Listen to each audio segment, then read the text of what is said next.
Mesdames et messieurs, bonsoir.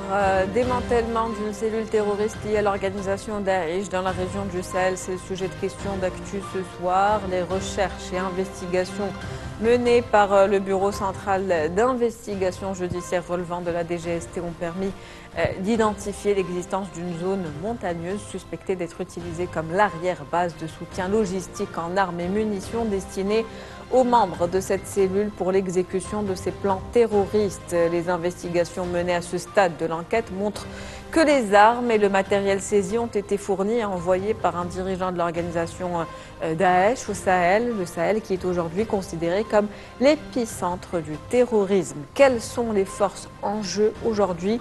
On en parle dans ce Question d'actu avec vous, M. Zakaria Bouddahab. Vous êtes professeur de relations internationales à l'Université Mohamed V de Rabat. C'est un plaisir de vous avoir avec nous ce soir. Le plaisir est pour moi. Merci beaucoup, Madame Khamlichi. Et puis avec nous également M. Mohamed Badin Lietioui. Vous êtes professeur d'études stratégiques au Collège de défense d'Abu Dhabi. Bonsoir et merci d'avoir accepté notre invitation.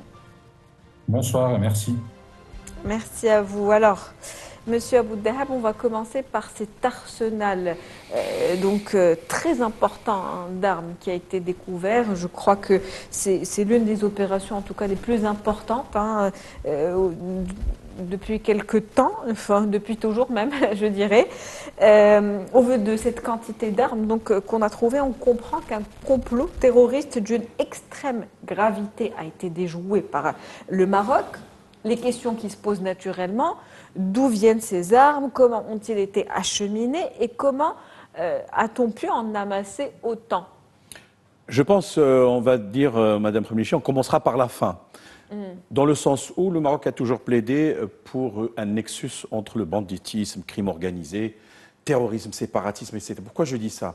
Parce que ça interpelle la problématique de la porosité des frontières, notamment terrestres mais aussi maritimes, voire même aérienne, mais en particulier terrestre, je crois, dans ce cas-là de figure. Deuxièmement, ça prouve que le terrorisme et la lutte contre ce fléau est un combat continu. Et que troisièmement, les groupes terroristes déploient des stratégies ou des plans. Vous avez le niveau tactique, comme on dit en stratégie, le niveau opérationnel, logistique, le niveau stratégique. L'arrière-plan et la pensée, le cerveau pensant de ce genre d'opération. C'est une nébuleuse d'abord. Et il faut dire que peut-être aujourd'hui nous assistons à un palier nouveau par rapport au déploiement, redéploiement de cellules, parfois dormantes, mais elles se réactivent. C'est vrai que l'arsenal qui a été démantelé est imposant avec les kalachnikovs, avec des produits chimiques, etc. Cela dit, ça prouve que des munitions, la logistique, c'est vrai, moi je me pose la question.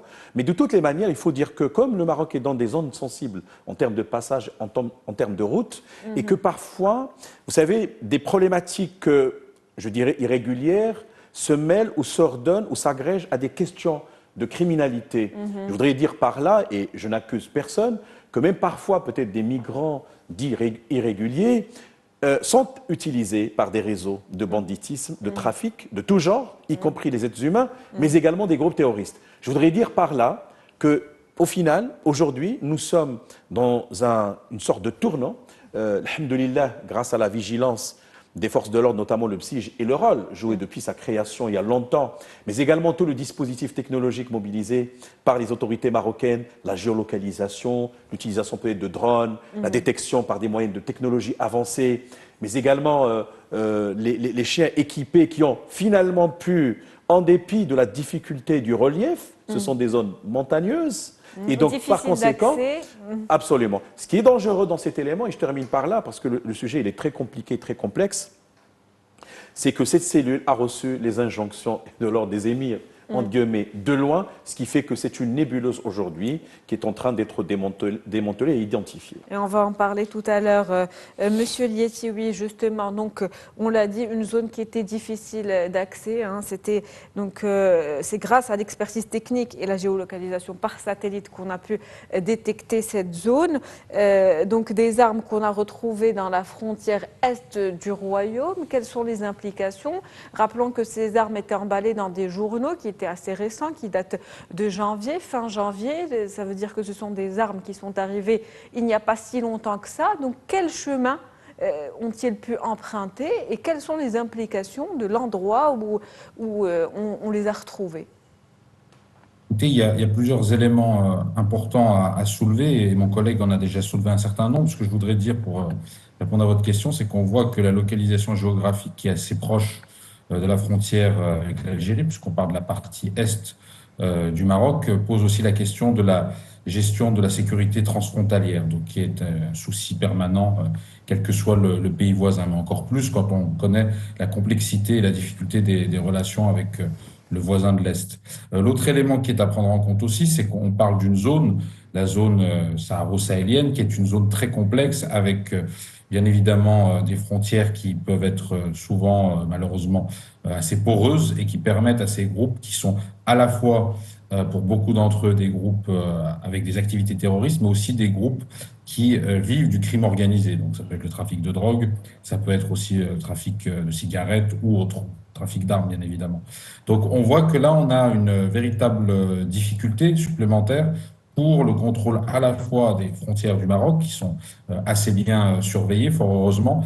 Et là, on a vu que finalement, comme vous l'avez dit, les journaux sont assez récents, puisqu'ils remontent à peine quelques semaines. Le travail a été rapidement fait et ça prouve que finalement, les différents services de renseignement et de police marocains ont travaillé main dans la main et que la coordination entre les différents services a été assez efficace puisqu'elle a permis en très peu de temps de localiser, de ramasser aussi des preuves et de pouvoir arrêter les personnes soupçonnées d'être impliquées dans des réseaux terroristes. En plus de cela, avec une autre complexité, il n'y avait pas que cette zone-là qui était impliquée, il y avait aussi différentes villes du royaume, donc il fallait mener ça d'un point de vue national. Donc on voit qu'entre les armes et les différents moyens logistiques qui étaient mis à leur disposition, la tâche était loin d'être simple, mais elle a été fort heureusement brièvement accomplie et avec beaucoup de succès. Mhm. Vous l'avez dit, une coordination des services au niveau national qui ont, on doit saluer leurs efforts, hein, qui ont permis en tout cas de déjouer ou de démanteler, on va dire, cette cellule terroriste. Je vais revenir sur un point que vous avez abordé tout à l'heure, Monsieur Abou Daheb, quand vous avez parlé de la structure de ce réseau. C'est un réseau qui est structuré. Ce n'est pas une cellule indépendante qu'on avait l'habitude d'entendre, une cellule indépendante qui a été démantelée, mais on parle d'un réseau donc, qui est bien structuré, avec un financement, avec un processus de recrutement, ce qui est très très inquiétant aujourd'hui, n'est-ce pas? Tout à fait. Ça rejoint, Madame Khmelichi, une expression qui est utilisée de plus en plus, il y a déjà quelques années. C'est ce qu'on appelle les menaces dites hybrides. Et nous sommes un peu dans l'asymétrie. Nous ne sommes plus dans des conflits, je dirais, conventionnels, interétatiques, État contre un État. Mais ce sont des groupes qui sont d'abord diffus, qui sont disséminés à travers le monde, et que, évidemment, comme le vient de le rappeler, le stade Liatioui également, parce que non seulement il y a des questions de terrorisme stricto sensu, mais il y a aussi des questions de criminalité transnationale. Alors, quand on dit le transnational, ça échappe au contrôle d'un seul État. Bien sûr. Et à ce moment-là, l'on pourrait dire qu'il s'agit bel et bien d'abord de réseau. Alors, quand on dit réseau, c'est une sorte de structure diffuse qui a beaucoup de branches. D'ailleurs, même parfois, de façon sarcastique, on parle de la franchise, comme s'il s'agissait d'un produit à franchiser, à donner à un franchiseur et un franchisé qui va le supporter ou l'utiliser comme un fonds de commerce, entre guillemets. Ça veut dire qu'il reçoit de manière, on va dire, c'est un peu de la sous-traitance, les injonctions qui viendraient de dehors en vue d'exécuter. Et c'est là où, évidemment, nous sommes conduits à interpeller un certain nombre de questions fondamentales, la question du radicalisme, l'extrémisme de tous bords, pas seulement religieux mais autres, mais également les financements, la logistique, la concertation, etc. Je veux dire par là que si on voudrait, par exemple, faire la cartographie des choses, il y a énormément de mouvements et de groupes. Alors, ça part de l'État islamique au Grand Sahara. C'est une sorte de métamorphose à la suite de la déliquescence de Daesh en Irak et en Syrie. Et aujourd'hui, le timing est très intéressant du point de vue de l'analyse en termes de sociologie des crises politiques, comme on le dit. La déliquescence du régime de Bachar al-Assad, le retour de l'opposition qui, finalement, luttait contre ces groupes, finalement. Et c'est là où on voit que le parallèle avec la chute de Muammar al-Kadhafi en 2011 et l'apparition de groupes terroristes armés qui ont pris l'Azawad, le nord du Mali, pour proclamer son indépendance. Et là, nous sommes parfois dans des conjonctures, dans des alliances qui sont conjoncturelles. ACMI, Al-Qaïda au Maghreb islamique, Ansar Din, Al-Morabitin, je peux parler du Moujao, le mouvement pour l'unicité du djihad en Afrique de l'Ouest. Et évidemment, peut-être nous arriverons à une sorte de conclusion. Pourquoi, entre guillemets, no man's land au niveau du Sahel? De façon générale, il ne faut pas nommer en tant que tel des pays, mais c'est une problématique qui est sahélo-saharienne. Je voudrais dire par là que le terrorisme aujourd'hui, il y a longtemps, est une réalité qui est transnationale. C'est une menace, elle est hybride, et d'autant plus aujourd'hui que ces groupes profitent du cyberespace pour effectuer leurs activités malveillantes. Cela dit, aujourd'hui, si on a redoublé de vigilance, alhamdoulilah, il faut saluer les forces de l'ordre, le BSIJ, toutes les autorités qui ont démantelé ce genre de réseau. Il faut dire aussi que les groupes terroristes aussi profitent de la technologie, hélas moderne, pour se concerter entre eux et finalement parfois passer à l'acte. Des groupes qui se développent, une menace, vous l'avez dit, transnationale, et puis un terrorisme qui prend aujourd'hui plusieurs formes.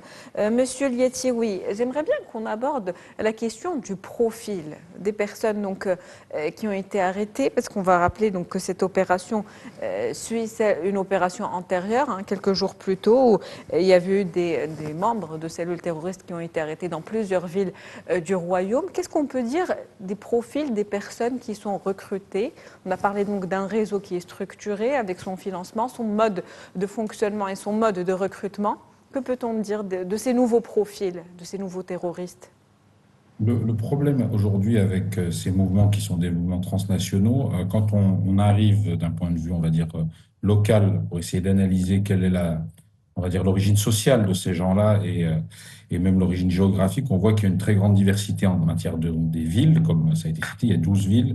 On a une diversité en matière de profils. On a des gens de 18 à 40 ans avec des profils très différents, avec des niveaux socio-économiques, des origines socio-économiques très différentes, des niveaux éducatifs aussi. Et ce qui prouve en fait de la capacité de ces groupes-là à recruter de façon assez large et en fait d'utiliser tous les moyens possibles pour tenter de convaincre une partie de la population ou plusieurs parties de la population du pseudo bien fondé de leurs actions et de leur idéologie.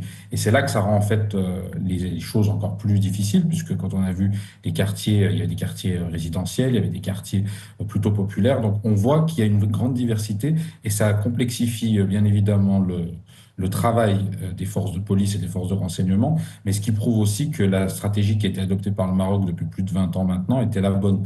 C'était une stratégie multidimensionnelle qui n'était pas uniquement axée sur le tout sécuritaire, mais qui cherche en fait à lutter et à combattre farouchement cette idéologie djihadiste et aussi ces groupes terroristes de toutes les manières possibles, en appuyant sur tous les leviers, le levier socio-économique, le levier éducatif, et aussi bien évidemment le levier sécuritaire.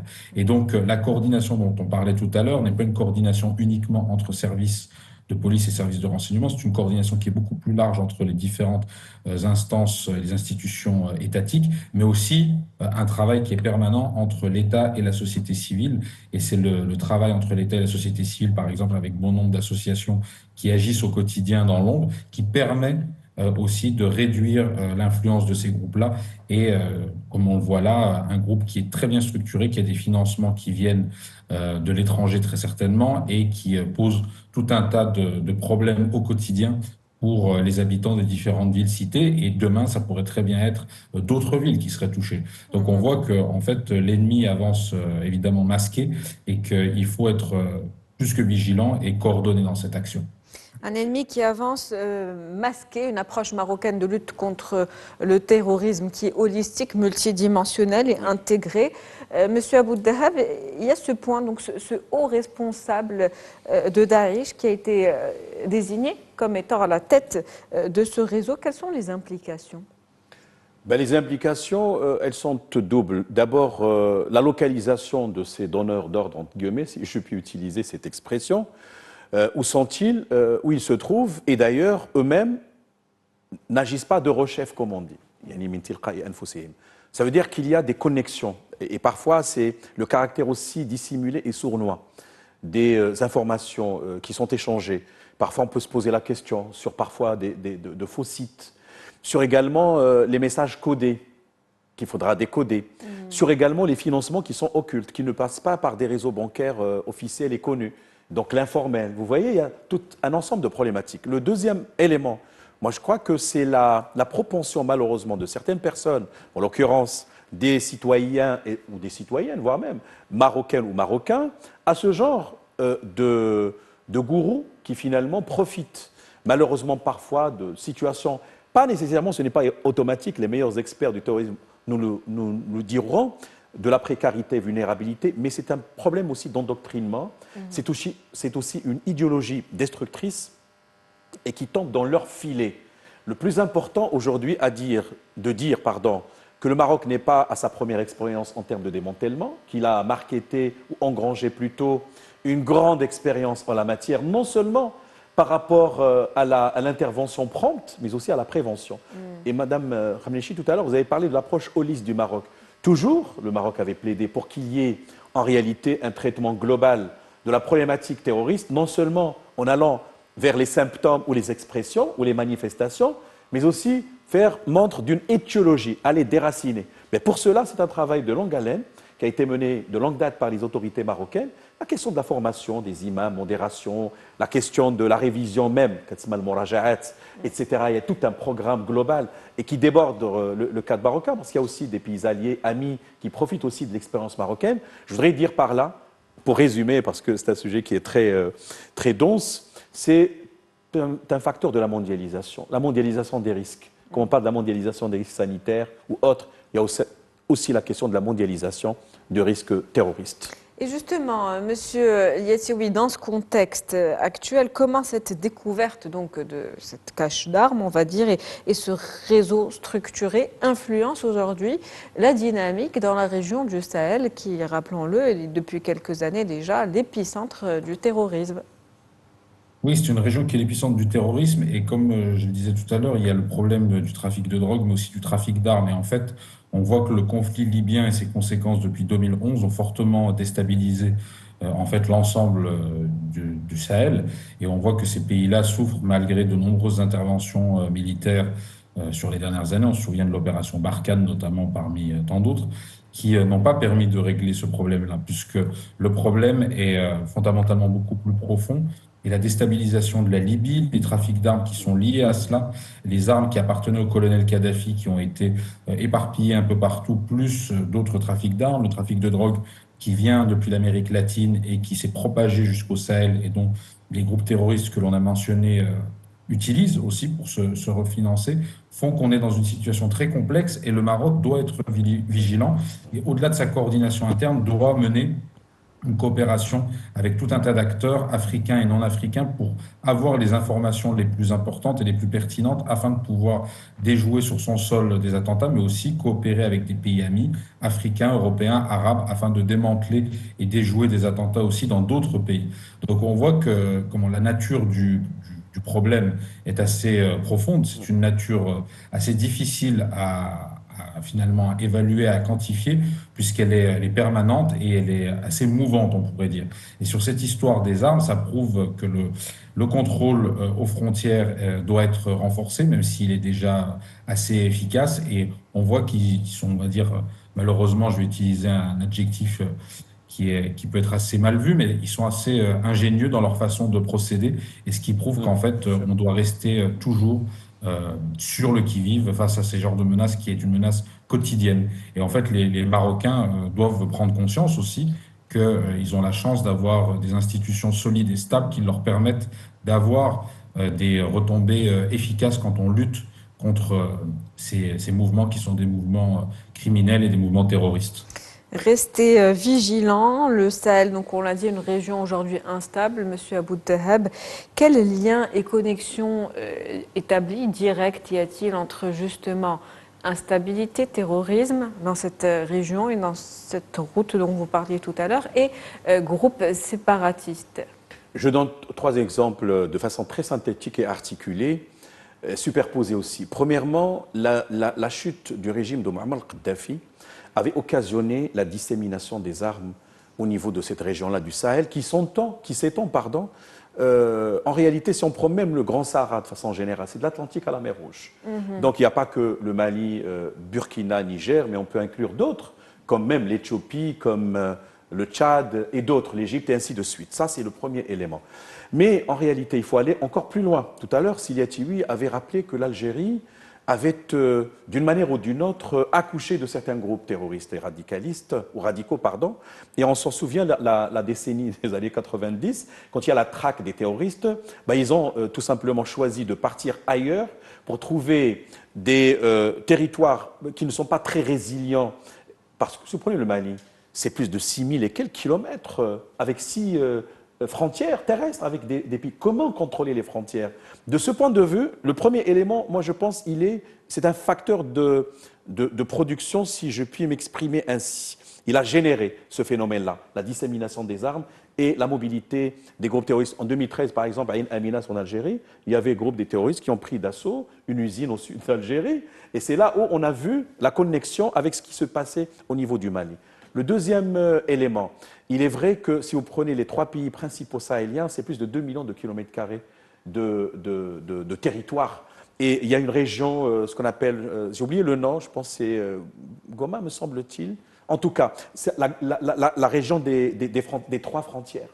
Et c'est là où, quand on voit des graphiques en termes de concentration, non seulement de l'État islamique au Grand Sahara, mais également de AQMI, Al-Qaïda au Maghreb islamique, qui s'est elle aussi métamorphosée. Le troisième élément de réflexion, on a parlé de l'approche holiste et des connexions ou des interdépendances ou des liens entre plusieurs phénomènes agrégés, ce que j'ai dit tout à l'heure, l'hybridité. Nous n'avons pas seulement que des groupes terroristes en tant que tels, mais nous avons des problématiques adjacentes ou connexes, comme la question des séparatismes au pluriel. Prenez en considération ce qui se passe au Mali, la quête des Touaregs, etc., qui ont fait alliance conjoncturelle avec d'autres. Prenez également des problématiques en termes d'exploitation sexuelle, la traite des êtres humains, le trafic des organes, trafic illicite, ça va de soi, l'immigration irrégulière. Et donc, nous avons précisément une sorte de nébuleuse qui fait qu'aujourd'hui, malheureusement, comme il y a une sorte de lacune en termes de maillage territorial et en termes de contrôle dans ces pays-là, eh bien, les groupes terroristes utilisent parfois des interstices pour passer à leur œuvre maléfique, je dirais. Des groupes séparatistes comme d'ailleurs le Polisario. Et M. Lietiwi, on a le sentiment, en tout cas ces derniers temps, que ce groupe particulier séparatiste qui est le Polisario verse de plus en plus vers ces aspects du terrorisme suite à un ensemble d'échecs sur le terrain au niveau militaire, mais aussi sur le volet diplomatique. Oui, bien sûr, il y a une succession d'échecs depuis de nombreuses années. Donc, on a aussi une jeunesse qui est née dans des camps et qui ne sont pas des camps de réfugiés, contrairement à ce que certains ont pendant longtemps avancé, mais bien des camps de séquestrés qui ont généré, en fait, au-delà de la frustration, une véritable colère, une haine.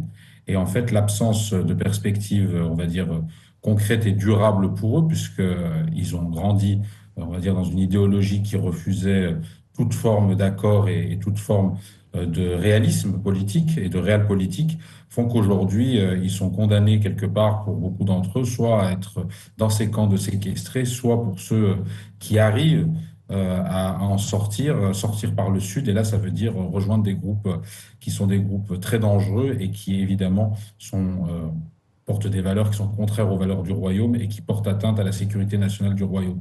Donc ces gens-là, en fait, portent doublement atteinte à la sécurité nationale du Maroc, à la fois car ils sont séparatistes et deuxièmement parce qu'ils sont terroristes. Donc on voit que la conjonction des deux rend les choses encore plus complexes et encore plus dangereuses et malheureusement le phénomène risque de s'accentuer puisque le régime qui les soutient et qui les défend et qui a contribué à leur création et à leur développement continue quelque part de défendre leur vision jusqu'au boutiste et l'absence de tout compromis diplomatique. Des groupes terroristes qui se développent, en tout cas de plus en plus, et qui se renforcent, on va dire, vous l'avez dit tout à l'heure, M. Abou-Taheb, grâce à un certain nombre d'arsenals, la technologie, ils sont de plus en plus ingénieux, comme le disait tout à l'heure M. Lietiwi. Dans ce contexte, j'aimerais qu'on conclue sur l'importance de renforcer les liens de coopération au niveau international, mais également l'analyse de cette coopération qu'on a, des institutions en interne qui font du très bon travail qu'on doit saluer.